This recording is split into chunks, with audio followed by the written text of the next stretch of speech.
Okay, good morning. First I'd just like to thank Ed and the other organizers of the meeting here for inviting me to present my work here today. It's a real pleasure to be in Amherst. I've got to say I've really enjoyed the diversity and the breadth of talks I've heard so far. I go back to scripts with new ideas and new potential ideas about collaborations and things. And so before I start talking about dose responses and hypoxia, I just want to give you guys a bit of a feel for how I got to studying hypoxia in the first place. So the focus of my lab then is to understand how extracellular matrix proteins like fibronectin, laminin, and collagen, influence cell behavior in the central nervous system. ECM proteins work via integrins. Integrins are cell surface receptors, and they're expressed as alpha-beta heterodimers at the cell surface.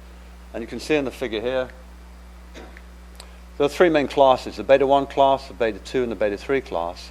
And for instance, the beta-1 class, which is what I'm going to talk about today, have about 10 different members, alpha-1, beta-1, alpha-2, beta-1. And different ligands have different receptors have different ligand specificity.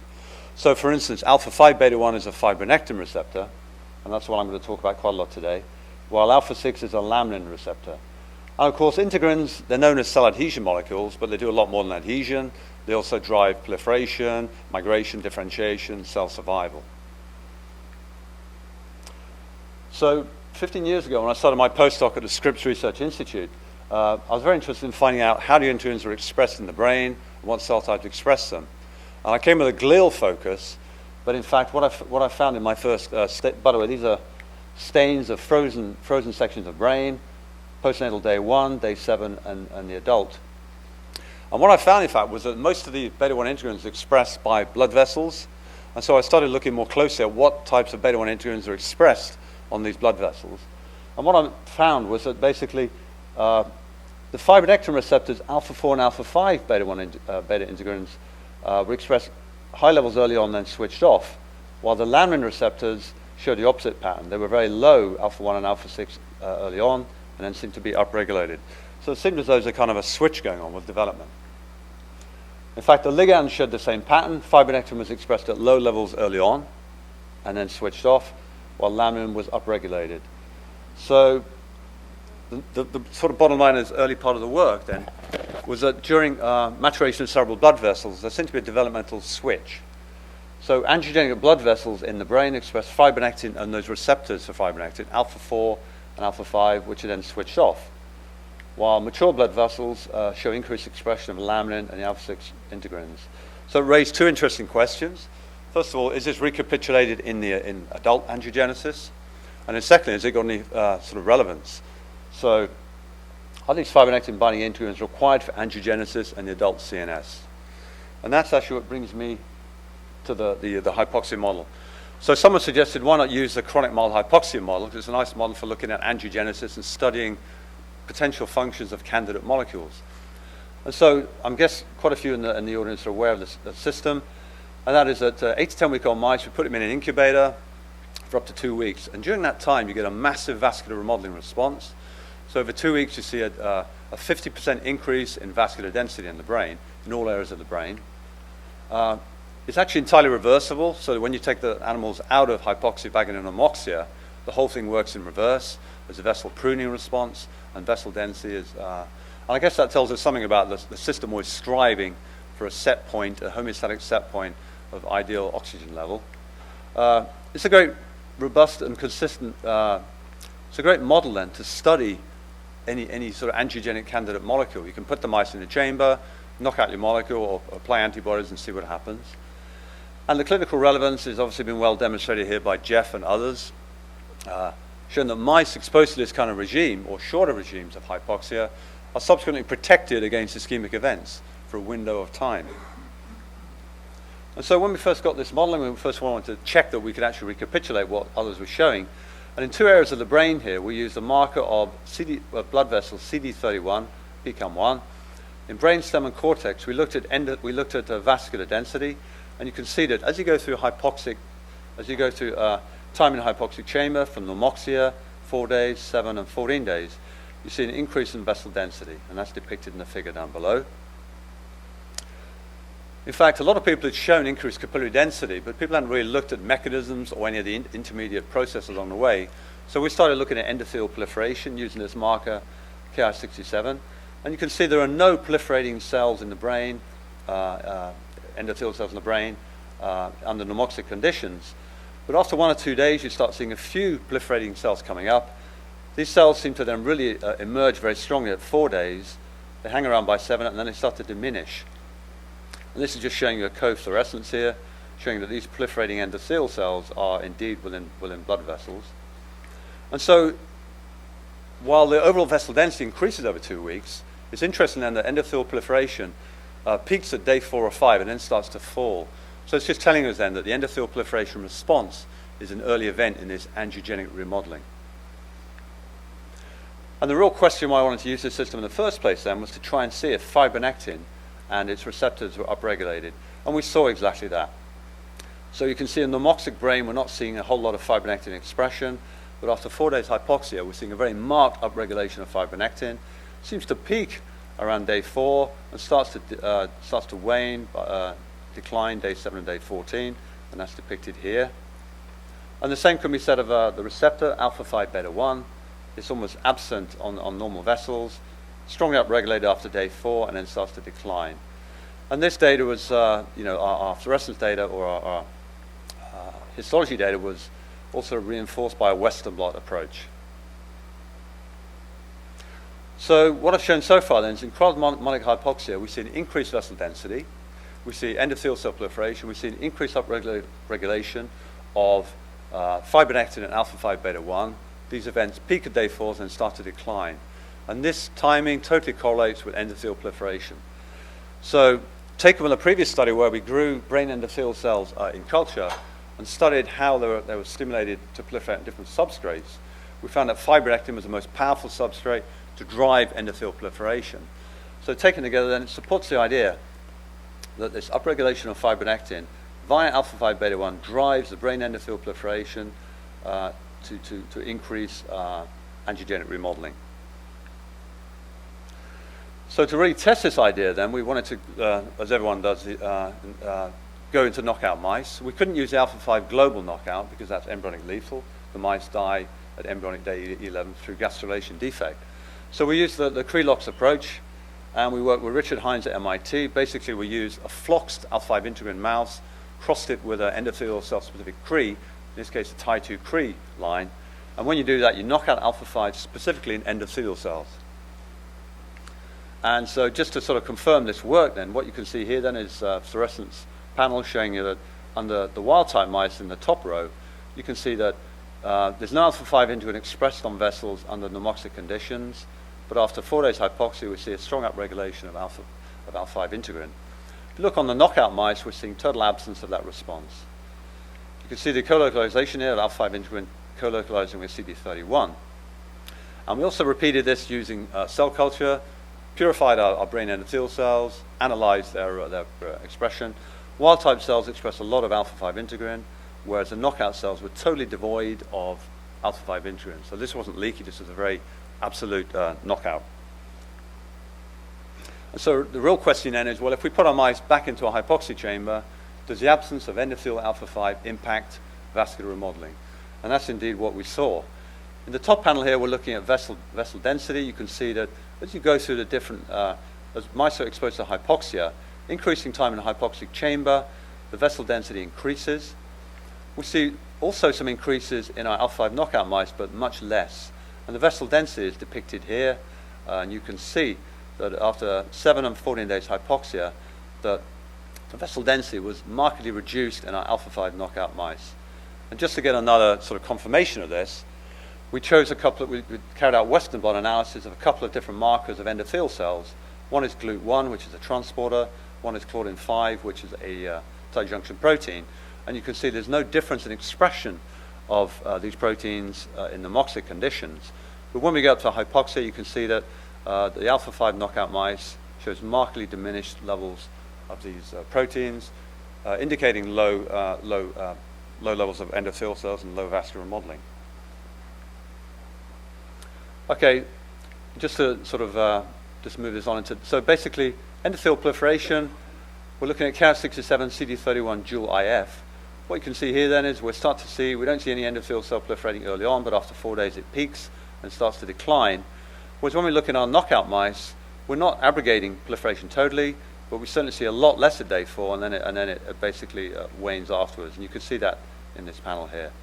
So the bottom line then is that angiogenic vessels in the hypoxic central nervous system upregulate fibronectin and the alpha-5 beta-1 integrin. And our knockout studies have shown that the alpha-5 beta-1 integrin promotes endothelial cell proliferation at an early stage of angiogenesis, and lack of this diminishes the angiogenic remodeling response. It's consistent with other groups who've shown that absence of plasma fibronectin actually leads to a worse infarct in a cerebral ischemic infarct model, and also that peptides can also inhibit the size of infarcts. So the basic thinking here then is if we can somehow promote, it's well known that after stroke there's a real endogenous attempt to promote angiogenesis. Blood vessels at the ischemic penumbra grow in and try and bring in more blood supply to aid recovery. So the idea then is that if we can somehow promote, superstimulate the angiogenesis that happens but then fails, we might be able to basically promote recovery in models such as stroke and other situations. So far then I've shown that chronic mild hypoxia stimulates vascular remodeling, increased vessel density, endothelial proliferation, and upregulation of these markers of angiogenesis, fibronectin and alpha-5 beta-1 integrin. But we also wanted to try and develop other tools and other ways of looking at this vascular remodeling to try and get a greater window on what's happening. And one thing we saw early on was one of our reviewers asked us to find out, well, what happens in chronic mild hypoxia? How does it affect blood-brain barrier integrity? How does it affect tight junction proteins? And so we looked at tight junction protein expression in this hypoxia model. What we found then was the two different proteins, ZO1 and claudin-5, were both strongly upregulated in response to hypoxia, suggesting that this is increasing components of blood-brain barrier integrity and thereby increasing blood-brain barrier integrity. And so in addition to this, though, others have shown that different markers, so we looked at two markers of endothelial cells there. One is CD31, which is a well-established marker, and CD105, which is also called endoglin, which is an auxiliary TGF-beta receptor. Other groups looking at angiogenesis have shown that angiogenic vessels often strongly upregulate CD105. And so we thought we'd look in our model here. It's a perfect model to see, well, how do these two endothelial markers correlate during our angiogenic remodeling? And in fact, what we found was that CD105, it is still strongly expressed by, when you get into a hypoxic situation, it is still strongly expressed by these capillaries. But funnily enough, in the hypoxic situation, 4 days and 7 days, we see these sort of decondensing vascular structures. It's as though some of the blood vessels start to decondense and start to, we assume there's a sort of a sign of remodeling. And what we see then is that these structures strongly downregulate CD105. They almost go totally silent. And you can see that in this panel down here where I've really brought this out. So two vessels here, both expressing CD31, but the one on the left is maintaining CD105 expression. The one on the right has gone totally quiet for CD105. And we looked in two areas of the brain to see if we could sort of quantify this, and sure enough, we weren't seeing any of these events in the normoxic brain.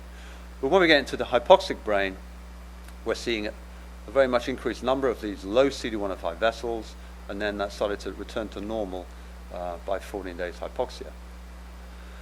So in parallel to this then, as I mentioned before, a lot of people have looked at increased capillary density, and it just seemed too much of a simple analysis of an endpoint for such a complicated process. So inspired by the work of others, we started looking at how the size distribution of vessels changed. So we simply stain our brains with CD31, do a lot of analysis of different area vessels. And what we found, and we made an interesting observation, and this is interesting because up to this point, people had always assumed, well, hypoxia increases capillary density, so we'll see an increase in numbers of small vessels, or small area vessels. What we actually found then was a diminished number of the small area vessels. But vessels bigger than 0 to 100 started to increase in number. And the biggest increases were in these biggest size area vessels. So it's telling us then that hypoxia results in a right shift in vessel size distribution. So because we know arterioles are obviously verging on the big side of vessels, we started to look and try to tie this in with the CD105 story. we asked the question, well, we know angiogenesis is stimulated. What about arteriogenesis? Is vascular remodeling going on at all stages of the vascular tree, or is it just a sort of endpoint capillary type improvement? And what we found, sure enough, was that as we go through hypoxia, we're gradually seeing an increased number of alpha, by the way, this is alpha SMA staining, which stains smooth muscle actin, identifies predominantly arterial vessels. We're seeing an increased number of the arterial vessels. So it's showing that we're seeing an increased number of arterial vessels, and these are the larger vessels, I should point out. So these are very, very much larger vessels, which fits with the increased number of large area vessels in the size distribution analysis. So it's saying that mild hypoxia doesn't promote angiogenesis per se. It's increasing vascular remodeling all stages of the vascular tree, including arteriogenesis. Now, just tying, so then we did make the observation, well, it's interesting that arterioles in the bigger size distribution, and the low CD105 seemed to be in the same area. So we wanted to correlate and ask the question, was CD105 somehow marking these arterioles? And so you can see in the normoxic situation, our alpha SMA arterioles are expressing high levels of CD105. When you get into the hypoxic situation, you see that these sort of decondensing arteriolar structures go totally silent for CD105, and you can see that here. There's no yellow. I mean, they simply lose it. It's still maintained in 7 days when they're still undergoing a lot of, you can see total switching off of CD105. By the time you get to 14 days hypoxia, when the vascular remodeling response is pretty much complete and everything's settled in and it's reached a new set point, they re-express CD105. So it's suggesting we can use a low CD105 expression as a marker of identifying arteriogenic remodeling. So that brings us all to the real topic of this meeting, and that is, I was interested in defining a hypoxic threshold because basically many groups have shown that preconditioning protects against subsequent ischemic insults, and in fact also against other, as Jeff mentioned yesterday, also protects against EAE and other neurological conditions. It's well established then that chronic mild hypoxia triggers a lot of cerebrovascular remodeling and a lot of changes in blood vessels. So suggesting that vascular remodeling may be a key component of this protection in the sense that, increased vessel density, you're going to bring more blood supply in, but also tidying up blood-brain barrier integrity would also be protective. So when considering the therapeutic potential, all the studies I've talked about so far, and most of the levels people use in these kind of studies, pretty severe. 8% in mice or 10% in rats. 8% equates to about 23,500 feet altitude, which is well above Everest Base Camp. So you wouldn't want to persuade any patients or anyone really to step into a chamber of that severity. That would be a tremendous insult. So it raises 3 questions then. Can milder hypoxic levels also stimulate any kind of physiological remodeling? What's the dose response to this effect, and what is the threshold of this response? And so to answer this question then, what we did was we took mice, we put them into the chamber at 2% intervals. Obviously we started off at 21% sea level, but then we moved it down to 16, 14, 12, and 10, etc. And we measured several parameters after 7 days. 7 days is a good time point because it allows us sufficient time to measure sufficient vessel density changes, and also we can see endothelial proliferation.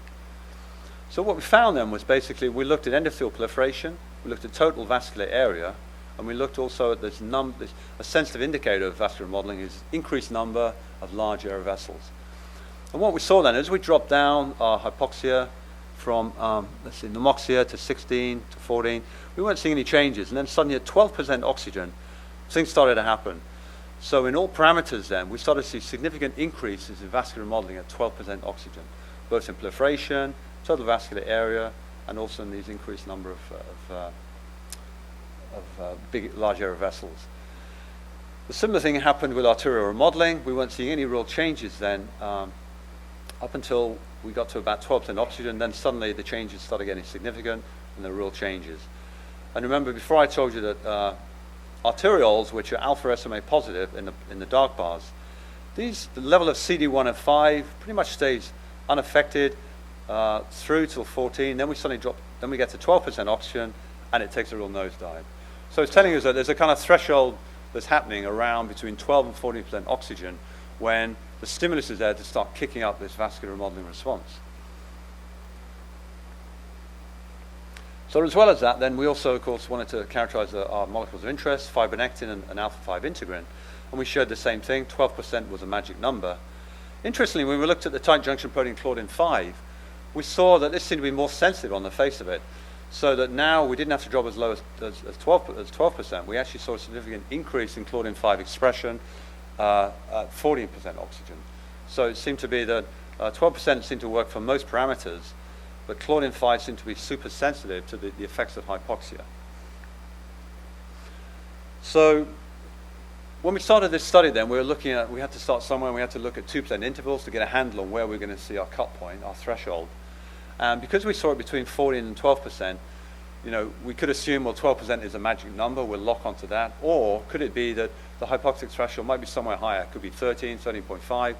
We carried the same studies out looking at using a hypoxic level of 30% oxygen. And what we found when we did this was that our several parameters increased at 13%. That was proliferation of endothelial cells, fibronectin expression, and alpha-5 expression. But surprisingly, we didn't see any increase in total vascular area. And that puzzled us for a while, because we'd always, up to this point, I think like a lot of people, we'd always assumed that endothelial proliferation leads to increased capillary density, leads to increased vascular area. Okay. But something we'd noticed a while previously, though, was that the nature or the position of where the proliferating endothelial cells are found is very different, and suggests there may be two processes ongoing. What we see then is that proliferating endothelial cells are always found in the capillaries. They're always lining up with these long linear structures. They're never found in these larger structures. And likewise, if we do alpha SMA KR67 stain, we never see any proliferating endothelial cells in our arteriolar structures. So could it be then, we sort of formed the hypothesis, perhaps there could be two different processes ongoing. Angiogenesis on the one hand is dependent on endothelial proliferation, increasing capillary number, whereas arteriogenesis might be independent of endothelial proliferation, and actually is more of rather than endothelial hyperplasia, is more of an endothelial hypertrophy, a sort of vascular remodeling.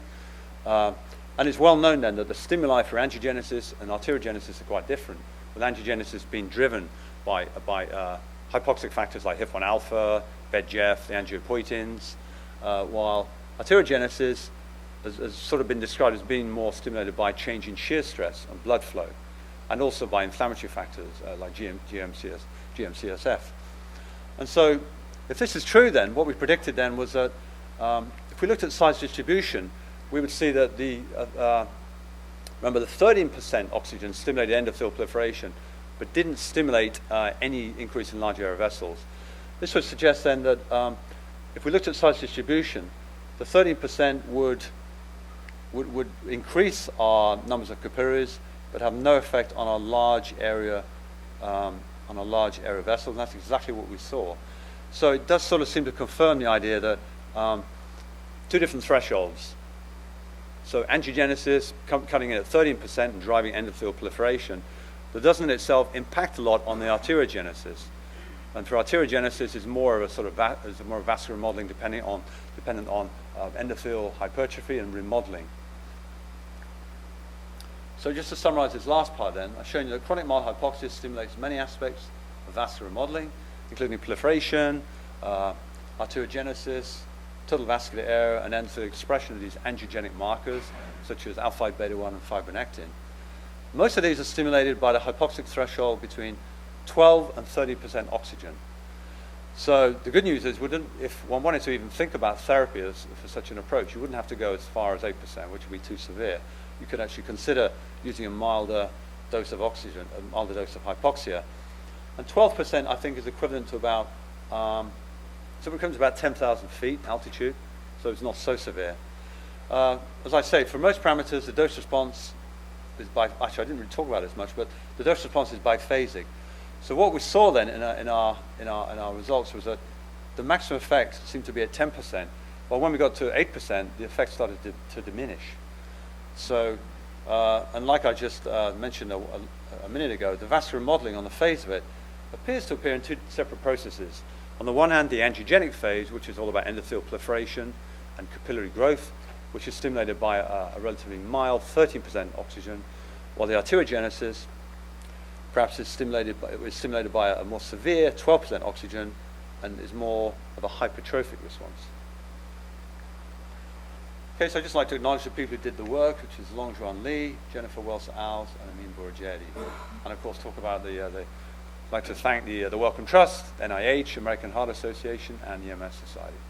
Thanks for your attention, and I'll take any questions.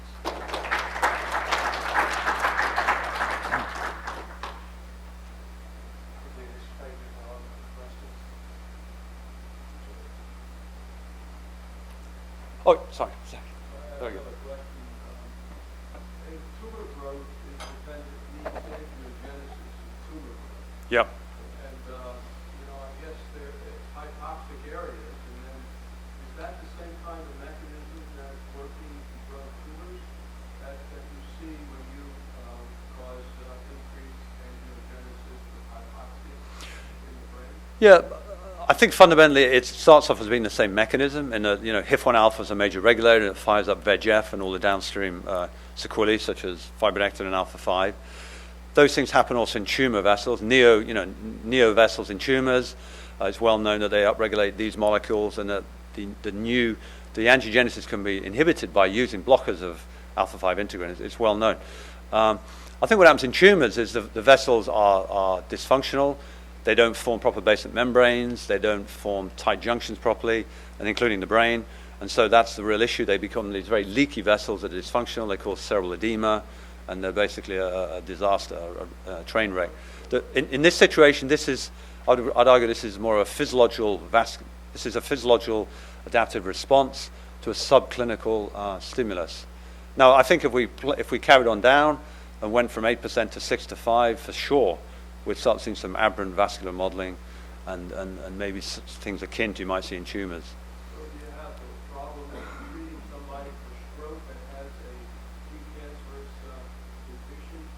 Should you be stimulating the tumor growth while you're enhancing the recovery from stroke? On the face of it, you think you might be, but I guess I would say the hypoxia within the tumor is quite powerful enough to drive that angiogenesis by itself. So any of this is almost like not really scratching the surface, really, compared to how hypoxic it gets inside the tumor. Sure.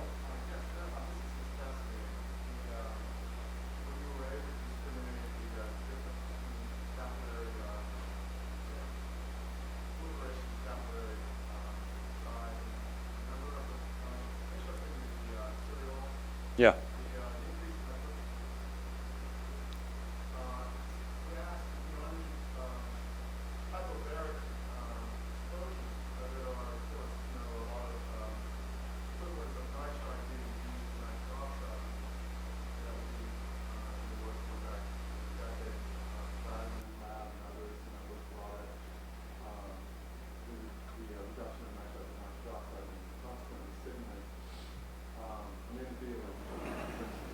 So would you expect then, of course, some of these increases in volume of the arterioles to be due to the sustained presence of elevated nitric oxide signaling with hypobaric? Yeah, it's an interesting question. It's one we haven't addressed at all, but it's definitely very interesting in the sense that we know that nitrites are a key regulator of endothelial function, and I think it's a good suggestion.